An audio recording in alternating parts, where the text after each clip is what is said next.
안녕하십니까. 만나고 싶은 사람 듣고 싶은 이야기 최혜심입니다. 김장한 목사입니다. 건강하세요. 한 젊은 남자가 사랑하는 연인에게 줄 보석을 사기 위해 귀금속 상인을 찾아갔다고 합니다. 상인은 여러 보석을 보여줬지만 남자는 좀 더 특별한 보석을 원했는데요. 잠시 고민하던 상인은 금고에서 아주 특별한 보석을 가지고 나왔습니다. 그 보석을 바라보며 남자는 말합니다. 별다른 광택도 없고 세공도 별로인 것 같은데 왜 이 보석이 특별한 겁니까? 상인이 대답합니다. 특별한 것에는 다 이유가 있죠. 잠시만 기다려보세요. 상인은 손 안에 보석을 쥐고 있다가 몇 분 후에 펴서 보여주었습니다. 그러자 평범했던 보석에서 영롱한 무지갯빛이 나기 시작했죠. 이 보석은 오팔이라는 보석입니다. 언뜻 보면 평범한 보석 같지만 사람 체온이 닿으면 이런 빛이 납니다. 사람이 있어야 빛이 나기 때문에 사랑하는 연인을 위해 이보다 더 특별한 보석은 없을 거예요. 네, 목사님, 저희 성도도 마찬가지인 것 같습니다. 예수님을 만나야 우리가 인생에 빛이 날 것 같습니다. 사람의 체온에 대해서 변화가 있다. 네. 예수님이 한번 우리를 만져주시면은 우리에게 큰 변화가 있다. 그런데 많은 사람들이 예수님이 나를 언제 만져주시나. 말씀을 통해서 또 기도를 통해서 우리가 예수님을 가까이 접할 수가 있고 그 예수님의 손이 나한테 한번 와서 닿으면 나도 모르게 변화되는 삶을 살 수가 있죠. 아멘. 그래서 누구든지 예수 그리스도를 영접하면 하나님의 자녀가 되는 권세를 주신다 그랬는데 그것을 모르고 사는 성도들이 많은 것 같아요. 예. 그래서 예수는 먼 데 있는 것이 아니라 가까운 데 내 마음속에 모실 수가 있죠. 만나고 싶은 사람 듣고 싶은 이야기, 오늘은 목포 한사랑 병원장이신 조생구 장로님을 만나봅니다. 어서 오십시오. 반갑습니다. 반갑습니다. 저희 극동방송 청취자분들께 인사 말씀 부탁드립니다. 예, 저는 목포 극동방송 시청자위원과 시청자위원장으로 한 21년 정도 섬겼고 목포 한사랑병원 개원하고 23년 정도 됐고 또 장로로 부름받아서 21년 목포 베들교회 장로로 섬기고 있고 대한의사협회 부의장으로 봉사하고 있습니다. 목포에서 멀리서 이렇게 올라오셨는데요. 극동방송에 오신 소감이 어떠신지요? 건물도 좋고 또 마침 아침에 와서 우리 목사님들하고 지역 목사님들하고 모임하시는 것도 보고 제가 21년 동안 우리 목포를 거쳐가신 또 많은 직원들이 여기서 많이 계세요. 그래서 이인성 국장님도 그렇고 네. 최중곤 우리 지사장님 그 당시에 네. 있었던 분들 또 김정호 부장님, 문명선 우리 차장님 그래서 다 이렇게 많이 얼굴을 보니까 너무 반갑습니다. 네. 제가 직접 사옥을 간 것은 부산에 있는 사옥 가서 거기서 한번 들여다봤고 창원 사옥을 지었을 때 거기서 또 게스트룸이 있더라고요. 그래서 거기서 1박을 한번 하면 그게 있고 뭐 저기 제주도도 봤고 또 영동 극동방송 불나가지고 새로 지어진 거 그것도 가서 예. 봤고 또 저 전남의 동부 극동방송 이렇게 제가 본 기억이 그런데 있습니다. 목포가 너무 협소해서 그렇죠. 빨리 이사를 가야 되겠는데 하선 장로님께서 저 운영위원장도 되시고 한번 좋은 빌딩이 어디 있으면은 소개를 좀 해주시면 좋겠고요. 그런데 왜 예. 소아과 산부인과 의사를 지원하셨어요? 제가 의사가 되려고 생각은 사실은 안 했었거든요. 저는 어렸을 때 중고등학교 다닐 때까지만 해도 목사님이 되고 싶다는 생각 하나가 있었고 그렇지 않으면 법대를 가서 판사가 되고 싶다. 이 두 가지 생각만 갖고 사실은 살았었어요. 그런데 제가 이제 고등학교 3학년 1학기 말 고사 준비하면서 그때가 이제 제헌절이었거든요. 7월 17일이었는데 시험 준비하다가 갑자기 목이 칼칼해요. 그래서 이렇게 가래를 밭했는데 이제 피가 넘어오더라고요. 그때 이제 병원에 가보니까 결핵이라고 이제 진단을 받았습니다. 그게 이제 1975년이거든요. 큰 병이었어요. 우리나라 약도 다 그 생산이 되지 않은 그리고 또 결핵 앓는 사람이 많았고요. 많았고요.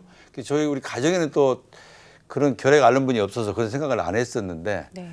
그래서 그 해에 제가 이제 요양하면서 장항이라는 곳에서 이제 전주에서 거기 가가지고 하숙하면서 치료하고 그 해에 이제 졸업을 못하고 병원 다니면서 이제 이 병원을 그 당시에는 병원 다닐 일이 거의 없었고 뭐 아파도 병원 가는 일이 거의 없었었는데 결핵을 앓고 치료하면서 한 9개월 이렇게 치료하면서 병원을 다니면서 이제 그 병원에 대한 그런 개념이 좀 섰던 것 같습니다. 그래서 복학해가지고 다음 해에 이제 의대로 지원하게 되었습니다. 그래서 원래는 이제 소아과를 하려고 한 건 아니었고 저는 이제 내과가 적성이 맞아서 내과를 다 하기로 했었는데 그 당시에 이제 교수님, 소아과 교수님이 저를 부르시더라고요. 그래서 너 무슨 과 하기로 했니? 그래서 저 내과 하기로 했습니다. 그랬더니 내과도 실습해봐서 알겠지만은 병이 낫는 병이 있냐?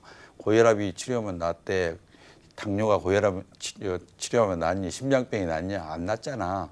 우리 소아 아이들은 거의 다 감염성 질환이기 때문에 1, 2주 치료하면 거의 99%가 다 낫는다. 그러니까 너는 과를 한번 바꿔봐라. 그래서 갑자기 다 과를 정해놓고 내과로 하기로 했다가 마지막에 제가 소아청소년과로 바꿨습니다.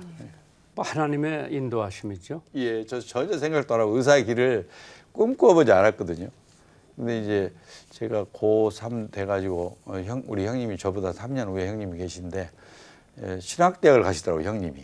그래서 이제 목사님 되셨는데 그래서 목사 길은 내가 또 가면 안 되겠구나. 그런 당시에 그런 생각을 했었는데 법대를 생각했는데 의외로 이제 전혀 생각지도 않은 길로 하나님 인도해 주셨습니다. 그러면 의료 사업을 하면서 신앙생활을 하시는데 예. 지금 한국의 저출산이 큰 문제가 되는데도 우리 국민 의식에는 문제라고 없죠. 생각 안 하죠?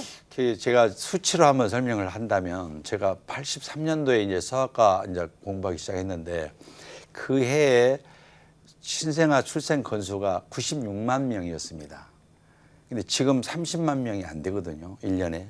그러니까 거의 뭐 절반도 아니고 3분의 1 이하로 지금 떨어졌습니다. 어느 총장님 얘기가 나한테 예. 대학 총장님이 50년, 70년 후에는 대한민국이 없어진다고. 소멸된다 그런 말. 또 예. 지역별로 이제 특히 이 시골 지역, 농어촌 지역에서는 생산 인구가 없거든요. 제가 93년도, 4년도에 와이즈메스 클럽이라는 클럽 이제 회장을 맡아가지고 그 상태도라는 섬이 있습니다. 그 목포에서 신안 섬에 그 MBC하고 같이 이제 의료봉사를 갔는데 93년도에 다큐멘터리 하나를 작성하는데 그 기자들은 눈이 좀 다르더라고요. 저희가 갔을 때 아이들 2명이 있고 그 섬에 가장 젊은 사람이 그 아이의 엄마 아빠인 거예요. 그러고는 다 나이 드신 분들만 있어요. 네. 근데 그때 94년도에 그 섬의 어떤 그 실상에 대해서 다큐멘터리를 하는 걸 봤는데 저는 의사해서도 그걸 인식을 못했어요. 근데 2010년도부터 우리가 10년, 11년, 12년 이렇게 3년 동안 진도의 그 중림리하고 금감리라는 데로 이제 우리 전 교인들이 봉사활동 갔거든요. 그런데 우리가 숙소를 그 명금 분교라는 데서 처음에 2박 3일을 했어요. 그런데 다음에 거기가 좋아서 또 갔더니 폐교된 거예요. 그래서 중림 분교에서 다음에 또 2박 3일을 했거든요. 근데 또 폐교됐어요. 그래서 마지막 해에는 이제 그 청소년 수련관에서 하고 왔는데 그만큼 그 급격하게 그 인구 출산율이 떨어지면서 그런 것을 피부로 느꼈는데 최근에 이제 코로나하고 이게 겹치면서 결혼도 잘 안 하고 또 저출산하고 또 뭐 요즘 젊은 사람들이 직장 구하기도 힘든데 수도권에서는 또 집이 없잖아요, 살 집이. 저희들이 결혼할 때만 해도 뭐 목사님 그런 경험 있는지 몰라도 다 그냥 새빵 살면서 결혼을 했는데 지금은 사람들이 집을 구해갖고 결혼하는 그런 흐름으로 바뀌었어요. 그러니까 결혼을 하기도 어렵고 뭐 희망도 안 보이고 그렇게 정말 뭐 3포 세대, 5포 세대 그런 얘기가 나오고 있는데 제가 봐도 참 답답합니다. 그래서 지금 우리가 지금 세계에서 출산율 낮은 걸로 제 1등하고 그렇죠. 있습니다. 지금. 예. 예. 그러면 이거를 뭐 젊은이들이나 뭐 부모님들이 긴박하다고 느끼지 않는 게 문제죠. 예. 나 하나 잘 먹고 나 하나 잘 살면 되지 뭐 후손이야. 이걸 어떻게 저도 이 문제를 가지고 참 많이 고민하고 있었는데 문제는 국가에서도 이 문제에 대해서 근본적인 대책이 안 나온 것 같습니다. 제가 봐서는 상당히 탁상행정이고 그래서 어린 아이들 낳는 가정을 직접 지원하는 그런 제도를 저는 많이 주장을 했었는데 아이들 지원비로 똑같이 나와요. 예를 들어서 아이들이 뭐 6세 미만이면 똑같이 한 집에 2명이면 20만 원씩 40만 원을 준다. 그러니까 전 국민을 대상으로 하는 건 좋은데 아이를 막 낳아서 키우는 사람한테는 별로 도움이 되지 않는 겁니다. 그래서 직접 지원하는 그런 제도를 조금 프랑스처럼 독일이 그런 게 잘 돼 있어요. 그렇습니다. 예. 그래서 그것을 좀 해줘야 되고 두 번째 중요한 것은 지금 아이들 낳을 때 옛날에 저희들은 결혼하면은 직장생활 하다가도 아기 키운다고 다 직장을 그냥 포기했었거든요.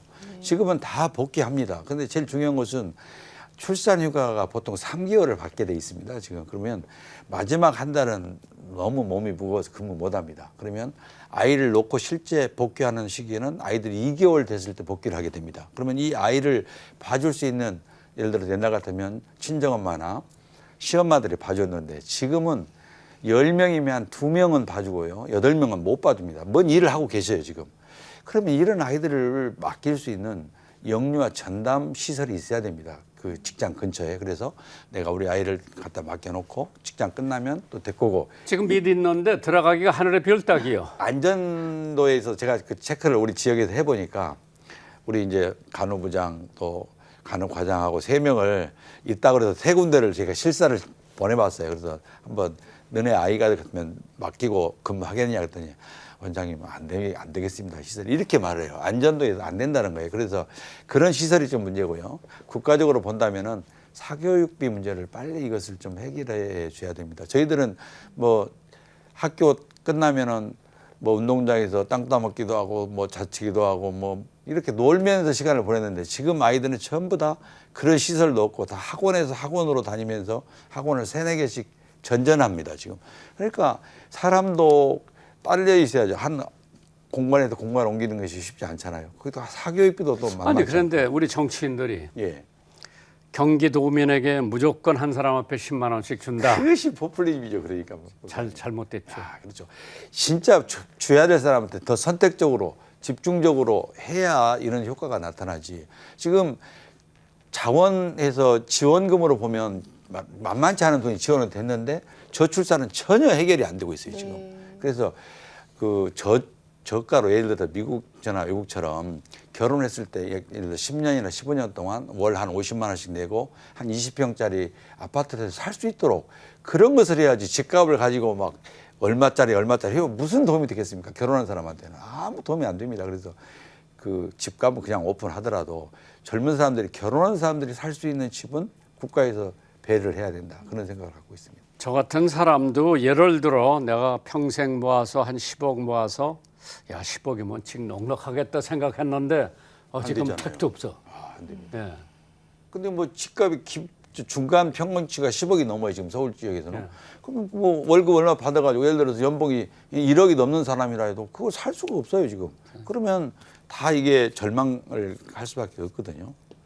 그러면 이제 장로님께서 예. 목포에 예. 극동방송이 예. 엄청 일찍 들어간 거예요. 시작할 때부터 저는 아세아 아 이제 극동방송이 목포에 들어갈 생각도 없는데 김대중 대통령께서 목포 극동방송 하나 세워달라. 예.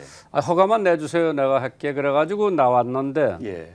참 장로님 교인들 목사님들 열심히요. 굉장히 열심히 그래서 했습니다. 얼떨결에 그냥 집을 조그만 거 하나 사가지고 했는데 지금 보니까 빨리 그걸 옮겨야 돼요. 예. 주차장도 좁아요. 없고. 예. 그래서 장로님이 한번 눈을 뜨시고 예. 한번 보시면은 저희가 내려가서 뭐 돈 빌려가지고 살게요. 근데 좋은데 좀 빨리 좀 저기를 해서 예. 어린이 합창단들이 엄마들이 데려다가 차도 주차할 수가 있고 예. 좀 공간이 좀 있었으면 좋겠어요. 예. 그렇습니다. 예. 옛날에 구 시장님이 땅을 뭐 임대 계약해라 그러더라고. 예. 가보니까 거기가 무슨 옛날 사무실이 하나 있었어요. 예. 가려면 신도시로 가지 구도시로 가는 건 좀 어렵겠다. 예. 그래서 못 갔어요. 예. 한번 잘 보살펴 주시고 예. 지금 목포 인구가 늘어납니까 줄어듭니까? 목포 인구가 그대로인데요. 도청이 아시는 것처럼 남악 쪽으로 있으니까 구도심이 공동화 현상이 납니다. 그렇죠. 신도심 쪽으로 한 5만이 빠져나가니까 구도심이 腾腾 벼가지고 인구는 전체 인구는 차이가 없는데 주거 인구들이 다 신도심 쪽으로 또 젊은 층들이 옮겨 가게 그런 흐름이 있어요. 그러니까 참 시 전체로 봐서는 좀 답답한 그런 모습들이 보입니다. 산부인과 또 소아청소년과 전문 병원을 예. 운영하고 계신데요. 한사랑 병원. 병원, 예, 네, 소개 그렇습니다. 좀 해주십시오. 저희는 이제 99년도에 오픈을 했습니다. 그래서 그 당시에 산부인과 병원들이 좀 있었는데 소아과 전문 병원들이 좀 없었어요. 그래서 제가 이제 소아청소년과를 전문하기 때문에 소아하고 산모들이 태어나서부터 토탈 케어를 할 수 있는 그런 병원을 만들어야 되겠다 생각을 했어요. 그런데 제일 중요한 것이 아이들은 응급실에 가도 예를 들어서 뇌혈관이 터져갖고 오거나 교통사고 나거나 그런 환자들 있을 때 아이들이 빨리 효과적으로 진료를 받을 수가 없어요. 너무 급한 환자들이 있는데 열난다고 아이들 누가 응급으로 봐주기가 어렵습니다. 그래서 이런 아이들 우리가 그런 시간대에 관계없이 봐줄 수 있는 병원을 해야 되겠다. 그런 계획을 하고 5년 정도를 준비해서 제가 99년도에 오픈해가지고 제일 중요한 것이 진료 시간이었습니다. 그래서 아침 8시부터 진료를 시작해서 9시에 이제 직장 가기 전에 병원에 진료하고 부모님들이 출근할 수 있는 시간을 제가 목포에서 다 따져보니까 1시간이면 가능하더라고요. 지역이 좁으니까. 그래서 제가 8시에 진료를 했고 중요한 것은 밤에 그럼 몇 시까지 진료할 것이냐가 굉장히 중요했어요. 6시에 보통 진료가 끝나잖아요. 8시, 9시, 10시, 11시를 쭉 하다가 10시로 제가 잡았습니다. 기도하면서. 그래서 10시까지만 아이들이 아픈 아이들을 봐주면 그래도 크게 응급실 갈 수 있는 상황이 안 생기겠다 해서 제가 그것을 결정했는데 그게 99년도거든요. 그게 우리 이 나라의 모든 아동병원의 진료 시간이 됐습니다. 그래서 너무 감사하죠. 그래서 아이들이 어느 시간에 와도 진료하고 전문의 진료를 받고 10분 내에 입원이 가능합니다. 병원에서 바로 절차를 다 간소하고 그리고 퇴원도 언제든지 가능하게 했어요. 그래서 진료하고 입퇴원이 가능하고 또 수액 치료 같은 것을 어느 시간에도 할 수 있도록 그렇게 오픈해서 우리 지역에서 목포에서 했지만은 멀리 뭐 진도 완도까지 진료하는 그 시스템에 365일 하루도 안 받고 16년을 그렇게 저희가 운영했습니다. 그러니까 어느 시간대 와도 진료를 편안하게 전문의 의사의 치료를 받고 또 필요하면 입원이 가능하고 이런 시스템으로 해서 산부인과는 뭐 원래 분만이 뭐 아침에도 올 수 있고 한밤중에도 올 수 있으니까 원래 24시간 하는 그런 체제였지만 소아청소년과는 그런 것이 좀 안 됐었는데 응급실을 안 가게 되고 소아 전문 병원에서 진료하니까 부모님들이 너무 편한 거예요. 최근 봐서 그렇게 미국에는 칠드런스 하스피털가 많더라고요. 많이 있죠. 예. 근데 우리는 저희가 한 그 시점부터 한 20년 전부터 이제 아동병원들이 털을 닫기 시작해가지고 전국으로 지금 딱 포진돼서 정말 진료 시스템은 잘 갖춰 있는데 지금 이제 문제는 저출산 때문에 아이들이 없어가지고 이제 어린이 병원들이 아주 지금 어려움을 당하고 있는 시점이 됐습니다. 그럼 이제 극동방송하고 인연을 맺으시고 예. 참 열심히 도와주고 계신데 이제 극동방송을 목포에서 이렇게 도와주면서 이런 걸 이렇게 했으면 이런 건 이렇게 했으면 좋겠다. 혹시 뭐 그러한 의견이나 고견이 있으면은 말씀해 주시면은 저는 이제 다문화 가정에 대해서 굉장히 관심이 많았어요. 제가 우리 병원에서 보니까 한때는 10명의 산모가 있으면 2분이 다문화 가정입니다. 그렇게 많았어요. 지금은 1분 정도로 줄었어요. 그런데 다문화 가정이 문제점이 뭐냐면 되게 남편하고 그 다문화 가정 아내하고 나이 차이가 적어도 10살에서 20살이 차이가 납니다. 저는 아이들이 왔을 때 처음에 실수한 것이 할아버지가 아이를 데리고 온 줄 알았어요. 근데 아닌 거예요. 근데 문제는 그런 분들이 알코올리즘 환자들이 많고 성격적으로 문제가 많아요. 그래서 가정폭력이 상당히 많습니다. 그리고 다문화 가정에서 이제 언어가 문제가 되는데요. 베트남이나 일본이나 동남아 쪽 그런데 중국은 그런 데도 괜찮은데 제가 보니까 태국 엄마들은 언어 체계가 정말 다른가 봐요. 5년을 살아도 우리말을 잘 못 하셔 엄마들이. 그러니까 아이들이 엄마하고 같이 살잖아요. 아기 때부터. 그러니까 언어 발달이 장애가 되는 경우가 많아요. 그래서 이제 제가 문화교실이 각 시군마다 다 있습니다. 그래서 그러면 그 문화교실에서 우리 언어를 배울 수 있도록 하자 그래서 그런 운동을 해왔는데 문제는 남편이 아내를 안 보냅니다. 거기를. 여기자면 거기 가면은 자기들끼리 소통하면서 자기가 잘못하고 하는 것이 다 드러나는 거예요. 네. 그러니까 가정불화가 일어나고 가출하고 결국에 이혼하는 그런 것들이 많아지더라고요. 그래서 제가 이런 문제를 갖고 제가 YMCA 이사장 하면서도 극동방송하고도 같이 하고 YMCA 같이 하면 이런 운동을 같이 꾸준히 하는데 행정력으로 이걸 돕는다는 것은 한계가 있더라고요. 제가 해보니까. 그래서 제일 중요한 것은 지역 교회에서 이런 다문화 가정의 그 어머니들을 포용하고 믿음과 사랑으로 그분들을 품어서 네. 우리 국민이잖아요, 이제. 네. 예? 우리나라에 와서 살기 때문에. 그래서 이게 국가적인 문제다. 그런 생각이 들 정도로 가정의 어떤 평화가 깨지면 자녀들한테도 다 이게 트라우마가 되잖아요. 그래서 그런 운동을 우리 이 극동방송하고 사실은 몇 차례 했고 네. 또 어린이날 행사할 때 제가 이제 YMC 이사장 할 때 그런 것을 했었어요. 어린이날 행사에 우리 극동방송에 어린이 합창단 있잖아요. 그 전에 한 번도 출연을 안 했어요. 근데 이 어린이날 극동방송 어린이 합창단이 공연하면 제일 좋겠다. 그래서 나 했는데 정말 아주 크게 히트를 했어요. 히트를. 그렇죠. 그래서 너무 좋아하고 아주 그래서 교회 부스를 좀 만들자 그런 의견을 내가지고 교회 부스도 만들어봤고 또 우리 극동방송하고 협력해가지고 청소년 여름에 네. 그 수련회를 우리 YMCA 수련관에서 같이 이렇게 협력해서 해서 우리 그 극동방송에서 많이 그 강사들 도와주셨습니다. 그래서 도와드려야지. 그러고 이렇게 했어요. 장로님이 이제 인생을 살아오면서 의과대학을 간다. 예. 결혼은 언제 하셨어요? 저는 결혼을 정말 빨리 했거든요. 제가 본과 2학년 마치고 학생 때 결혼했습니다. 우리 아내하고.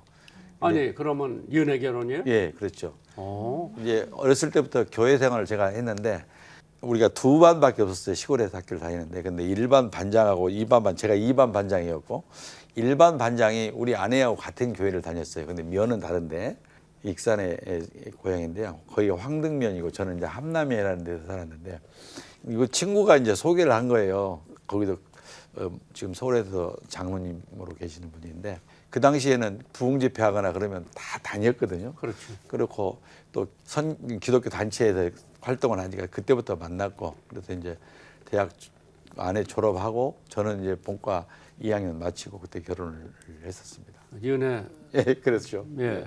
얼마나 했어요 연애를?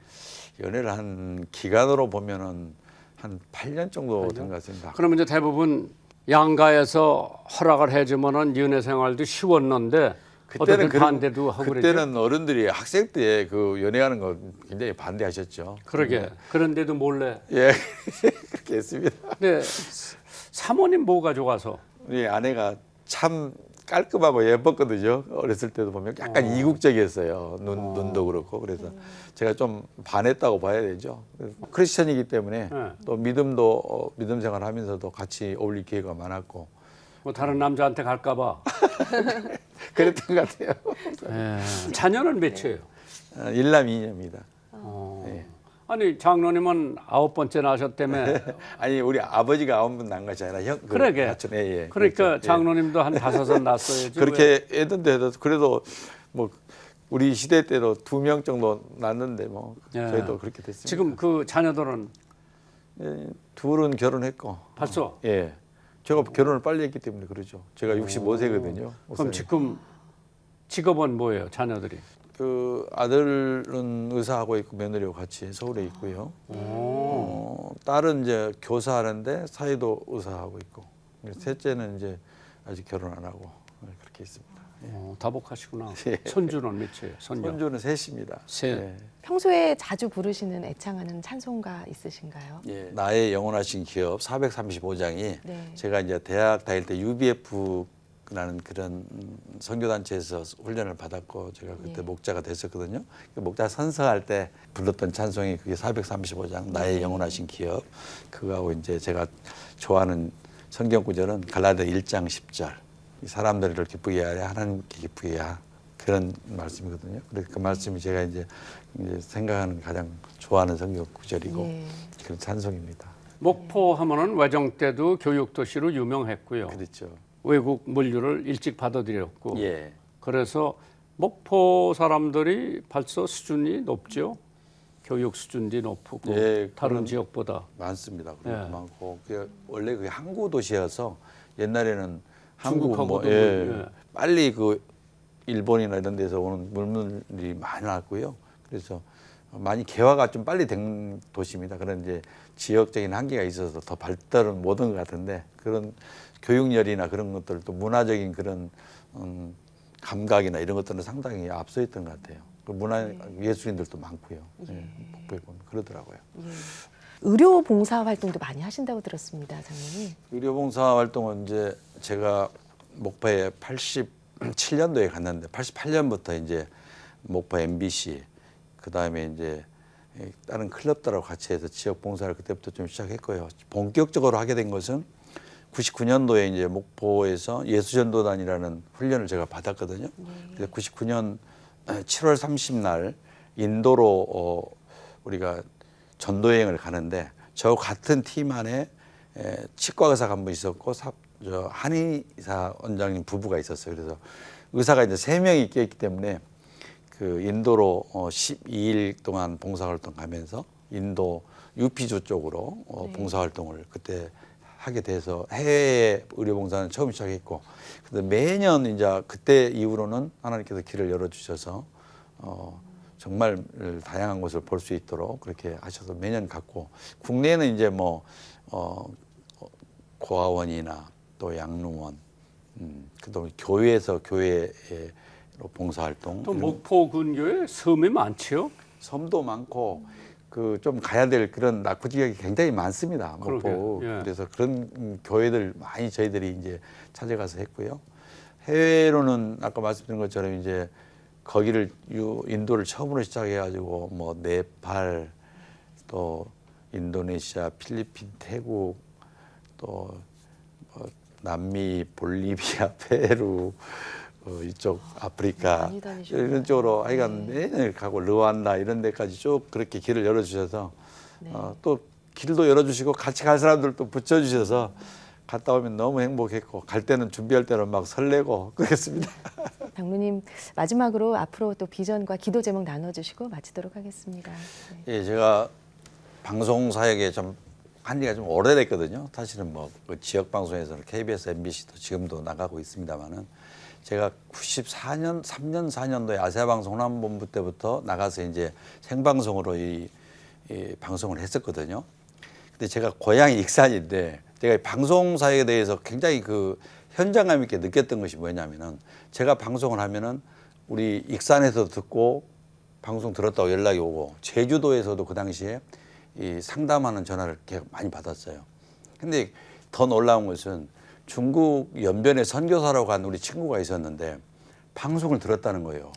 그래서 제가 깜짝 놀랐죠. 그래서 생각을 안 하고 있었는데 네. 그래서 내가 그때부터 이 방송의 소중함을 알았고, 뭐 방송 선교사 그때부터 우리 가족 5명 이름으로 계속 하면서 이렇게 섬기는데 이 방송이 이렇게 영향력이 있구나 하는 것을 제가 정말 많이 깨달았었어요. 아니 지금 서련 중국 선교사가 못 들어가요.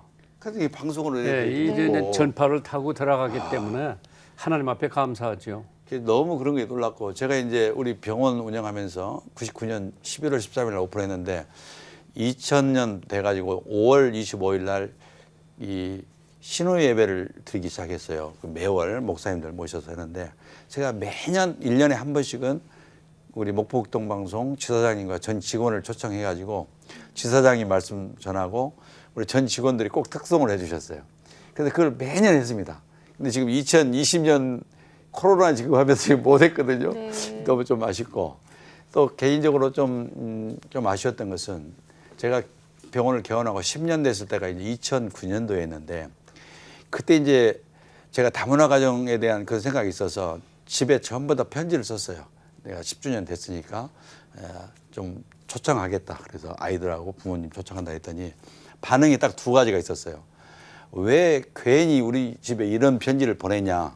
그렇게 부모님 한 사람 있고, 어떤 한 분은 반대편에 너무 감사하다.